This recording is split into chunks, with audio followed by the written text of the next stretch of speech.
Hello friends, today I would like to introduce different surface finish of CNC metal machining parts. Firstly, I will show you the surface finish of the bearing, also called keep natural finish. This is keep CNC mark, keep natural finish, and just remove the burrs. And the second one is common polish. This is common polish. Common polish means like we will polish the CNC marks away. You could compare.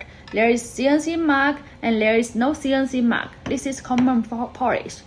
And also, besides common polish, some clients want to brush it.